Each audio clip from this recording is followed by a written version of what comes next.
The accommodation of historic elements of this structure presented the greatest design challenges. The cast iron bridge railing is a character-defining element of the bridge.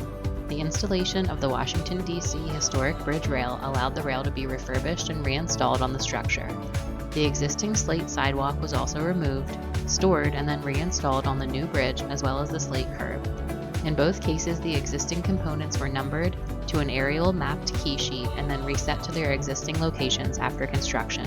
After TPD's extensive coordination with local stakeholders, NJDOT, and the New Jersey State Historic Preservation Office, and organizations such as the Washington, D.C. DOT, the FHWA Washington, D.C. office, as well as the Puerto Rico FHWA office and their DOT's Bridge Inspection Section, the project received administrative approval from the New Jersey State Historic Preservation Office with a finding of no encroachment and in compliance with the Secretary of the Interior standards. The plans were developed for full flexibility to accommodate unforeseen conditions, as no records existed for the bridge. Details to address specific defects could be omitted or modified as necessary without affecting other elements of the work. Traditional arch rehabilitations typically call for the construction of concrete arch rings behind the stone rings, which are then supported on concrete footings independent of the original arch.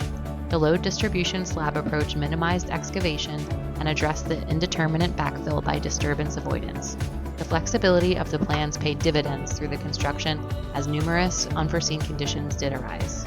The rehabilitation of the historic Montgomery Street Bridge, which carries Montgomery Street over the Assunpink Creek in the historic Mill Hill district of Trenton, is a prime example of what can be accomplished to preserve a critical historical component of a community by engaging the stakeholders in the development of the design and addressing their concerns to obtain their approval. The agile yet attentive and dedicated team approach to this complex project, as well as the resulting preservation of a key historic structure, made this a noteworthy and unique project.